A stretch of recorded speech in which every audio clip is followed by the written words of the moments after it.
Nick has had an incredible career as a storyteller, a story artist, Pixar to Airbnb to Slack to Netflix, and so many more.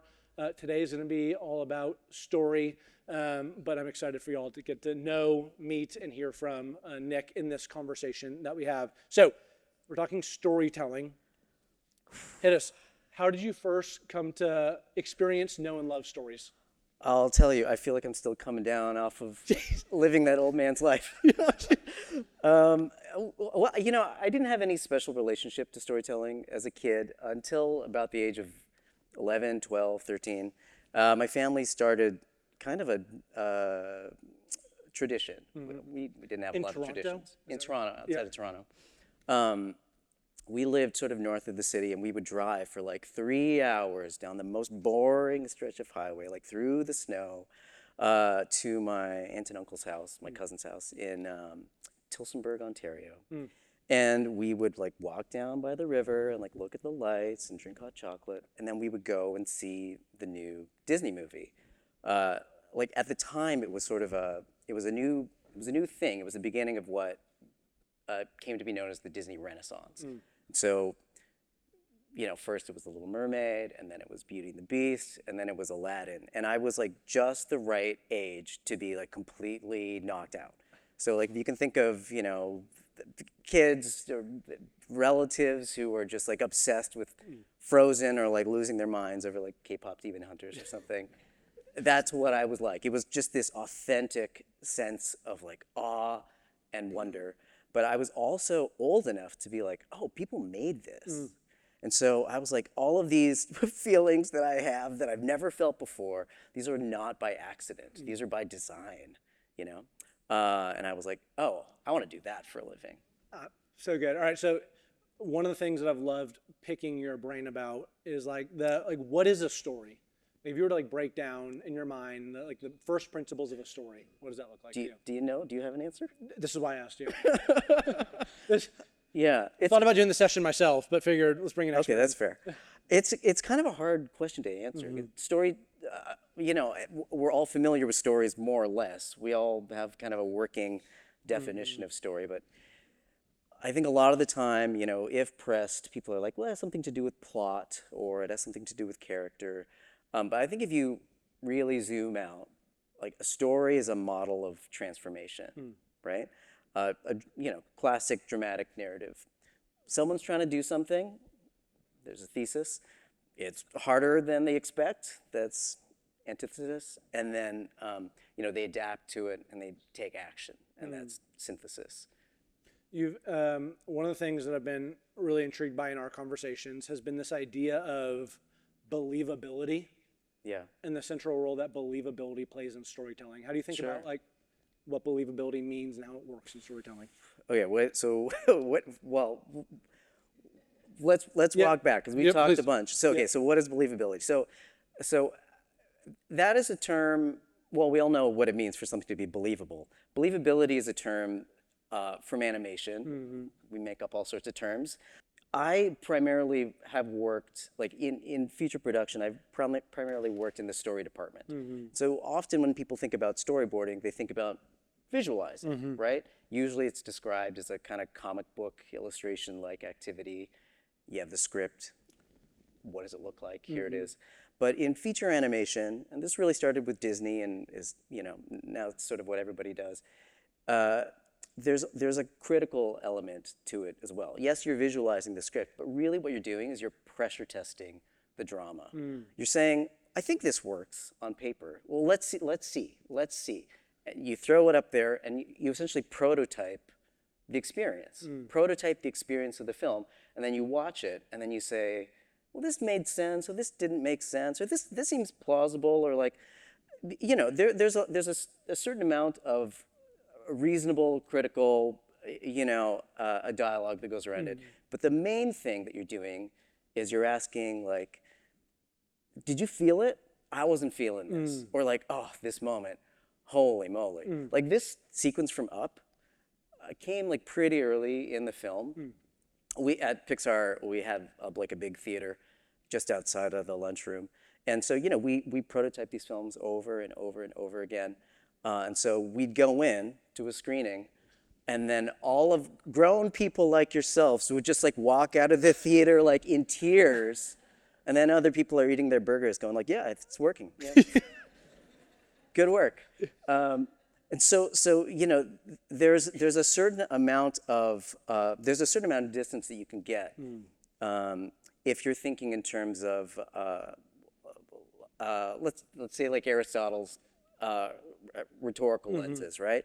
There's ethos, logos, kairos, pathos, Yep. right? Most of the people, most folks are really good at those first ones. Does this make sense? Is this credible? Is the timing right? At Pixar, how does this make me feel? We prioritize that, and I think that's what a lot of people miss. And so this emotional reaction that you have, you can't deny it, right? You arrive at it by using the part of your brain and your intuition that isn't fully rational. Yep. And so that sort of aspect, the am I feeling it, that's believability. I'm curious, at a place like Pixar, how iterative were those like storyboarding sessions? I'm imagining like what was the range of times you'd like go through storyboarding to get to like storyboard log? You do it till it works. Yeah. Because I think the difference, I guess this is a special difference with filmmaking or with a movie or actually probably with a lot of things. In our case, like the experience is the product, right? If you watch it and here's an action sequence and it doesn't feel exciting, well, it doesn't really work.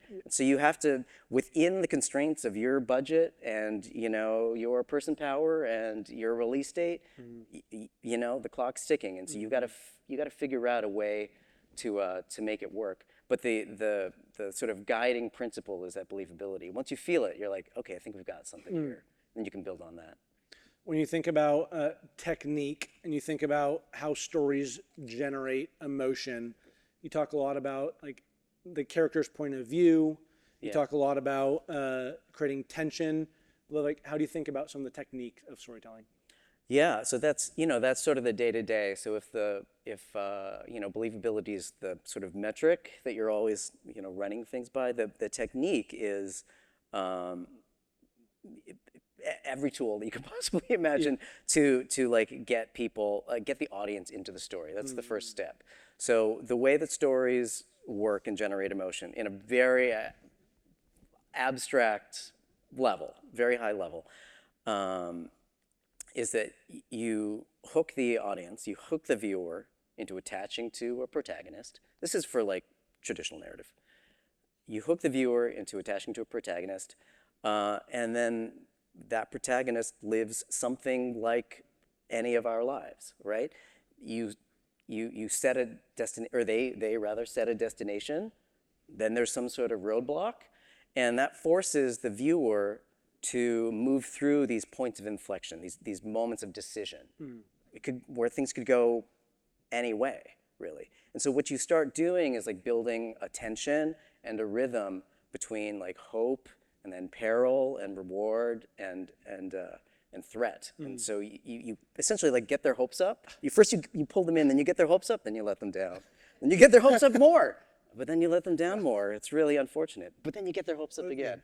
And so, depending on where you end, that's the difference between a happy ending and a tragedy. Yeah. An interesting thing that you've shared with me was the idea of like Finding Nemo and character empathy. Yeah. And the idea of like how do I understand what a fish father is feeling? Right. Like, how did you think about like as you tell stories and put yourself in characters' shoes to develop them? How do you think about effective ways to get in characters' shoes? I don't. For better or for worse, the fish metaphor is good. I think there's like a certain amount of like goldfishness that comes with the role. Part of that is that these films, especially at big studios like Pixar, Disney, DreamWorks, they're the old studio system. So they just plop you onto a movie, and they're like, okay, this is everything you care about now for a couple of years, and you're like, okay, great. What is this about? And so there's a lot of entering into these like highly ambiguous spaces where you need to find your place within them. And also by nature of it being animation, it's like, I personally don't know what it's like to be a superhero or a little talking robot or forest animal, or a fish who's like a clownfish who's a father who like needs to, like, there's no way to know. And so you actually always have to start with this beginner's mind kind of mindset, and then get curious and be like, well, what would that be like? What is interesting here? That's good. Yeah. We're going to have Q&A at the end, and so there's going to be a chance to ask about the Pixar days for Nick. We're going to transition into Airbnb, because this is where I think a lot of what you've learned becomes pretty directly transferable for this group of people. It was, how do you take the power of storytelling and use it in a consumer, customer, guest experience? So Airbnb, tell us about Project Snow White. I thought you were going to introduce Airbnb. Airbnb. Yeah. It's a company that. So, you know, when I joined Airbnb, that is how you would have started, actually. You know, it was like back in the day where people were like, I'm sorry, what is this exactly? So, you know, this was, you know, early days of the company at a transitional moment. They'd just gone through this period of really intense hypergrowth. They had opened offices around the world. They had thousands of new employees. There's actually a really interesting story about why that happened. But in any case, they were in the situation where they were like, okay, so what do we do now? What is the direction of our company? And by chance, Brian Chesky, the CEO, he was reading the new Walt Disney biography.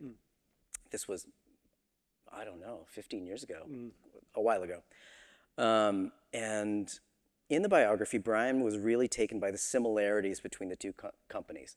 Because to make Snow White, which was the first animated feature, Walt, we're on a first name basis, Walt had to, he had to like remake the company.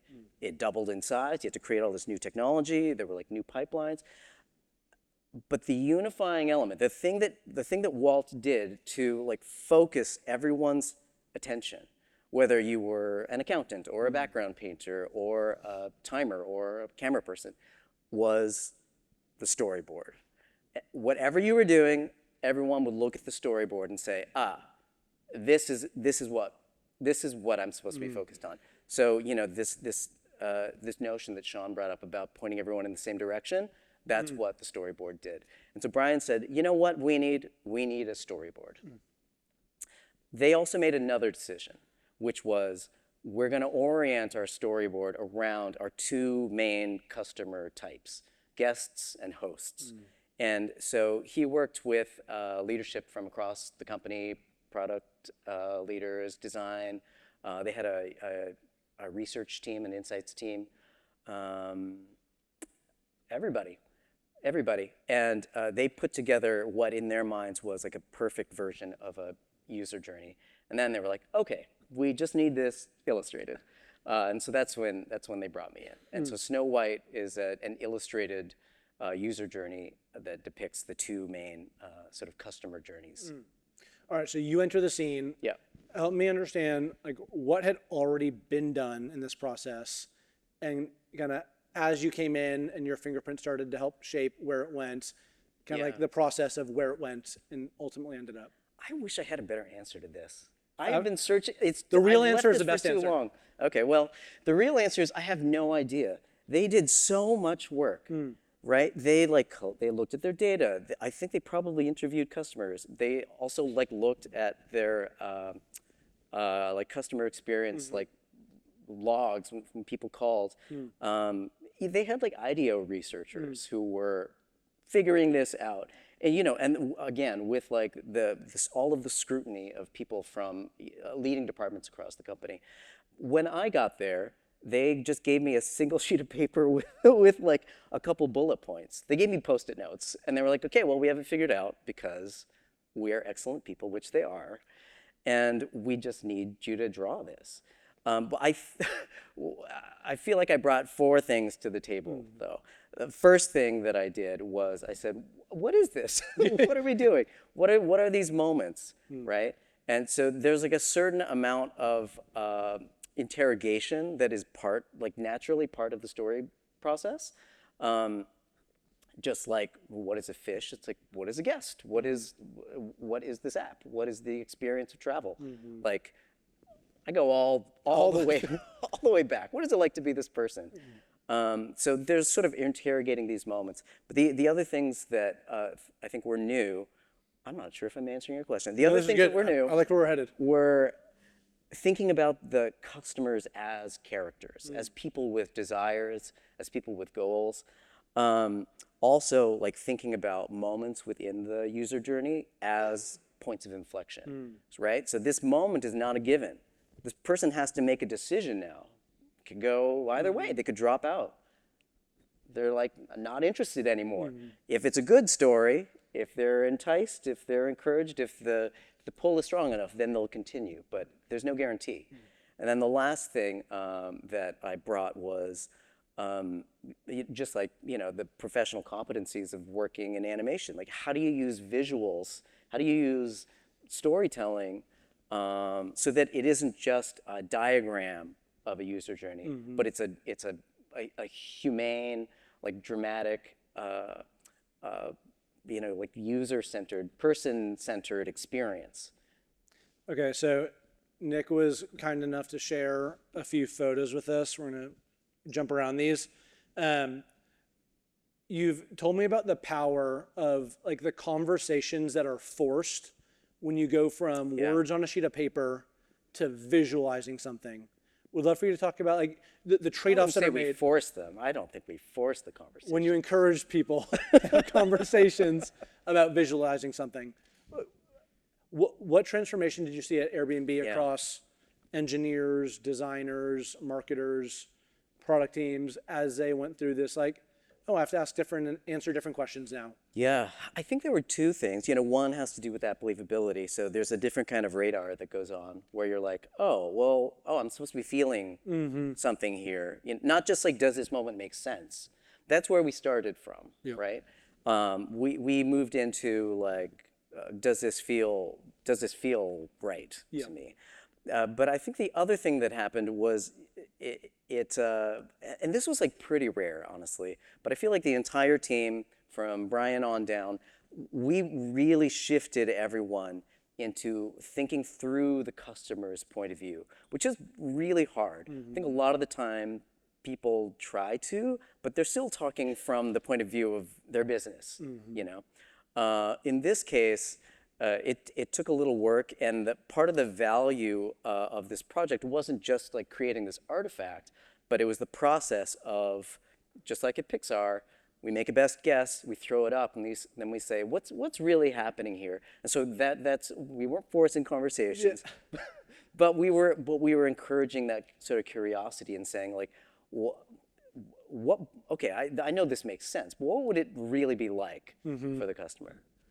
Yeah, this is probably my favorite example. So, if you were being a reasonable person, and I assume that all of you are reasonable people, one of the most obvious moments in the Airbnb user experience would be staying at the Airbnb, right? This was maybe one of the moments that was like the most obvious, the least questioned. It's a no-brainer. At some point, if this is a successful flow, you stay at the listing. So they hand me a Post-it note that says stay at the listing. They're like, okay, just draw that, please. Which makes sense. They did their part, and now I'm supposed to do my part. But being, being someone who doesn't know anything, I'm like, so what is that, staying at the listing? What happens? Is that when you arrive? Is that when you cross the threshold? I just got here from New York yesterday, Is that like when you put all your stuff away and then you take a shower and then you're like, okay, well, I'm here. What do I do now? Is that the next day after you've gone out and done a bunch of things and then you like come home to your place? Now you're like staying at the listing. Like, when is it? What is it? What time of the day is it? What do you want me to show here? And I think at first they were like, this person has too many questions. And then they were like, but that is interesting. What does it look like? What does it look like from the customer's perspective, right? So you can sort of see that in the first version, they were like, okay, very good questions. You're a clever dude, great. So I think probably what should happen is like once you're there, you're there, amazing. What like you probably sit around and you're like, what do we do? What do we do? And this is what my wife and I did yesterday. She was like, should I go to the aquarium? And I was like, no, wait for me. I'm at the conference today. Anyway, so the step, their best guess was like, well, they probably talk about what they want to do. So here they are. We have our two guests. They're sitting at a cafe talking about all the stuff they want to do in Paris, not in Atlanta. Obviously. I don't know if they have a good aquarium in Paris, but we should find out. Good question. We should find out. So I looked at this and I was like, okay, I like this. Yes, and however, but so staying at the listing is not in the listing. We don't see the place. And also, they're not talking about the place. They're talking about other stuff that they can do now. Is that really how you want to represent this moment of staying at the listing? And they're like, okay, that's a good point. And so we pressure tested it. We came up with this new idea. We were like, what if it's more about the host? They're connecting with the host. You know what is a beautiful way to represent that? Sharing a meal, of course. And I know all about this. I love hosting. They're making spaghetti. What's more friendly than spaghetti? And so then I drew this terrible drawing of like people. They looks like they're in a soup kitchen or something. It's awful. I don't know why I drew that. There's no background, so it sort of looks like it's fluorescent lit. They're like in a cinder block room or something. So good. No, it's really bad. And then the two of them, the guest and the host, they're organized symmetrically. So like visually, which is which? There's no way to know. So I was like, okay, this is not quite working. Let's refine it. So some of this is visual storytelling. Now we have two guests, we have one host. There's like a visual separation between them. Still have spaghettis, still have this idea of service, which is nice. Added meatballs. Love that. Perfect touch. It's better spaghetti with meatballs. Sean, we might have impossible meatballs in there for you too. We're good. Oh, there you go. But you can see that this idea of talking about their activities has reemerged, and something about this like didn't quite work. And the team we were trying to figure out like what is it, and what we came to was that the problem with this image. I'm sorry, we're going deep on this image. This is great.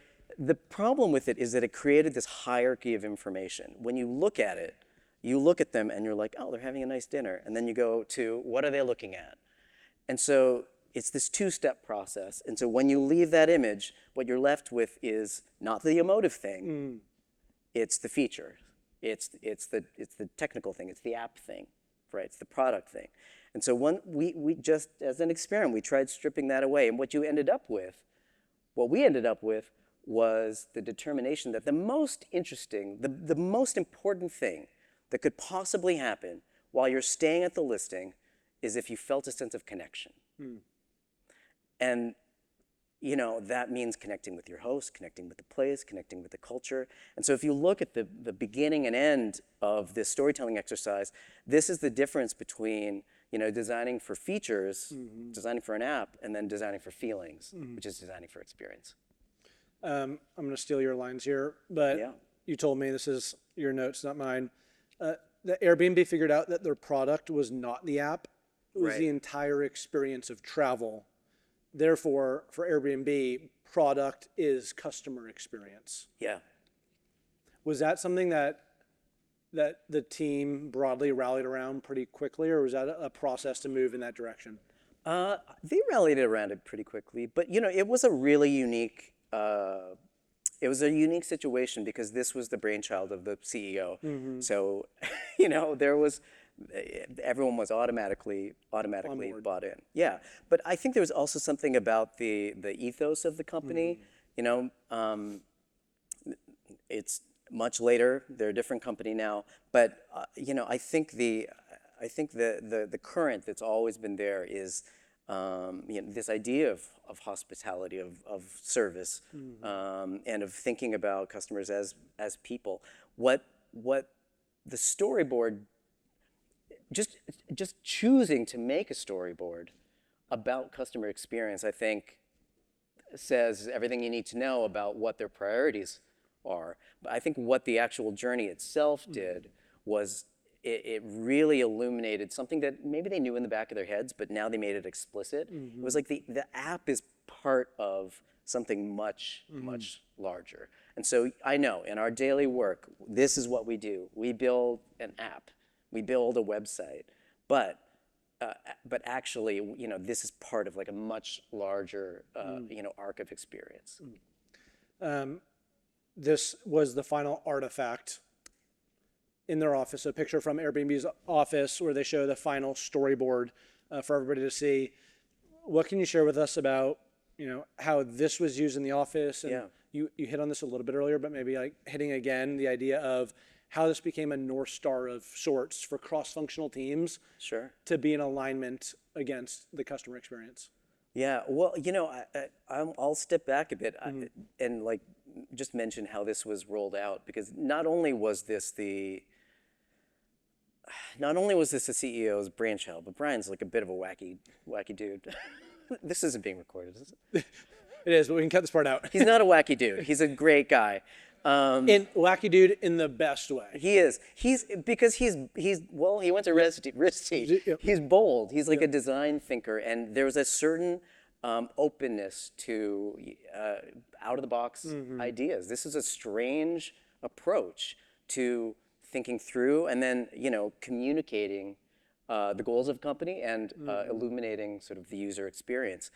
But not only did he spearhead this project, he really made it a priority to make sure that everyone in the company knew that this was a priority. So not just our team who was building it, but the entire company stopped for a full day to like have Snow White Day, and that was at HQ. For all of the international offices, we like built them like little kits so they could have their own Snow White Days internationally. What did Snow White Day look like? They didn't invite me. Did you hear stories about it? I was there for the I don't know. I've never talked to Brian about this. I was there for the presentation, which was awesome. And then everyone got on a bus to go to the Disney Museum. And then I waved at them. I was like, what? You could have gotten me a ticket, dude. You were just a story artist, right? I don't know what was, anyway, it doesn't matter. Anyway, Snow White Day was a big deal, I'm told. I'm told. And so anyway, part of this is that once Airbnb moved to a larger office, they actually built quite a large area in the reception, sort of like the elevator display downstairs, so that not only was this one of the first things that you saw every day coming into the office, but if you were like a guest, if you were a new recruit, if you were coming in to interview, you would also see this is the priority of the company. The customer comes first. In addition to this, if you were onboarded, part of the onboarding process was being walked through this storyboard, and so usually I would do that.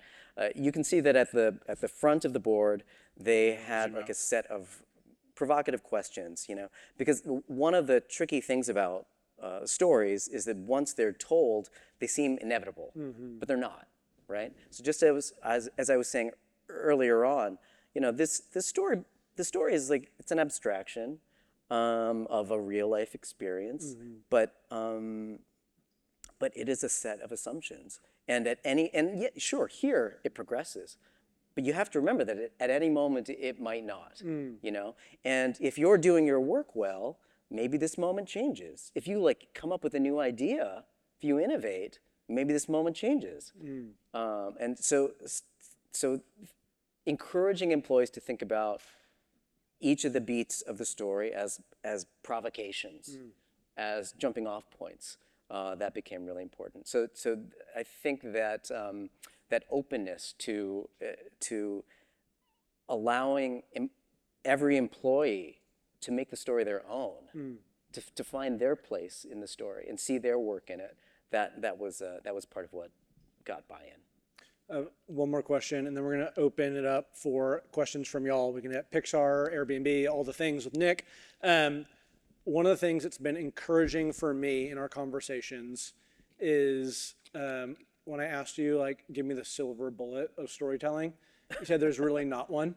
Yeah, sorry. And like, would love to hear as much as you're willing to share, like, even for somebody who is a storyteller by trade, like some even like the imposter syndrome that you feel around the craft and process of storytelling. You know, Aaron, there actually is a silver bullet, but I can't tell you because then we would next year we'd have nothing to talk about. Yeah, no, unfortunately, there's no silver bullet. Otherwise, all stories would be great, and all movies would be great, and everyone would be like, "Go read this book, go see this play. It's great," but they're not, you know, or at least they're all different. And so, if you had to boil it down, what is the silver bullet? I don't know. As like a storyteller, I think the best thing that you can do is like hone that sense of believability.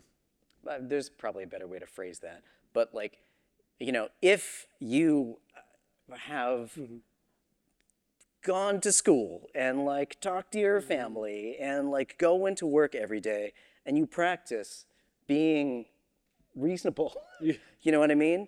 Being logical, being credible, doing and saying things at the right time. That's all great. But also, you know, pay attention to how things make you feel and get curious about that, you know?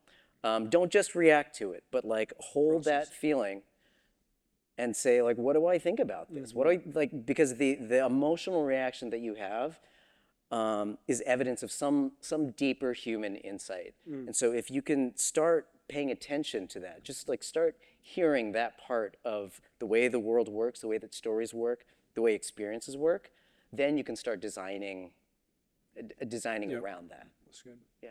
I would love to open up for questions from the group for Nick. JP. I'm loving this session. I can't even explain how much it's resonating with me. But the question that I had is, throughout your career, what story have you told that has been most meaningful to you and why? Wow. Well, I'm gonna pass this one to Aaron. Aaron, please. Just kidding. Y'all coordinated that one. Man, I don't have a good answer. I don't know. I think that you know, the movie that I worked on, maybe the longest, and it was one that I really did not want to work on. It was the Cars sequel, which if you like read or hear or listen to any like history of Pixar, everyone always conveniently skips over that one. It was not very good. It was pretty bad. And like while we were working on it, we kind of knew it. But I think one of the remarkable things about Pixar and that the very happy and like open and generous collaborative culture there is that we were all like, wow, this is not good and we don't want to do it. And then we said, okay, how do we make this great? Right? I don't even have a driver's license. I was like, are there bike characters in this movie? Anyway, so I had to find my place in that story. I had to like get curious about it, and so I'm actually really proud of it. You know, it is awful, but I really connected with it, and that was the one movie. I'm going on a little too long. That's the one movie where I feel like I had an idea, a unique idea that I got to like plant in the movie that was not in the script, and so that felt very special. It's a good idea. Yeah, Stella. Hi there, and thanks so much for this has been great, and it's so funny. I actually lead our Disney business for the Coca-Cola Company. Oh, great. So, quick question: what's your recommendation as you think about storytelling and presentations to your customer or partners? Again, it's we get the insights and the why of a new product or a new marketing program, but how do we tell a better story? Yeah, I think that's a great question. That's a little tough, For better, for worse, most of my career maybe for worse, most of my career has been like making content and then reacting really intuitively to it, right? I think that when I had been given the opportunity to work on presentations, the set of constraints, I'm just much more aware of the set of constraints because they're unfamiliar. And so, thinking about a presentation as a narrative, I'm maybe more hyper aware of it. And so I'm like, well, what is the beginning? What is the end? Is there like a lesson? It's like less obvious, like what, I was sort of talking about these like try-fail cycles and like these goals and this friction that is introduced. Like you wouldn't necessarily do that in a presentation, and not in an obvious way. But I think that you do. I think that we all do, and so I feel like the way to make a presentation more effective is to really adopt some of the lessons from classical storytelling. You don't need to like make a thing that makes people cry. You probably shouldn't. But I think, you need to think about like, what is the point of entry for my audience, right? How do I get them on board to a journey?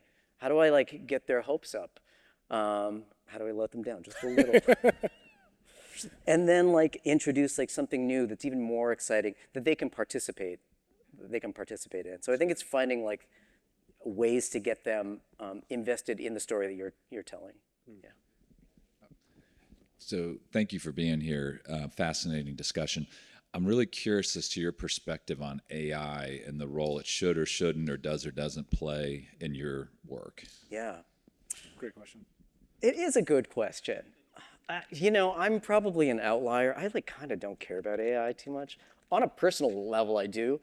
In regards to how it affects my work, I understand that like on an industrial level, I think AI is going to have a big impact. But in terms of actual story development, what AI can't do is understand human insight, is have this sense, this personal radar of like, am I feeling it?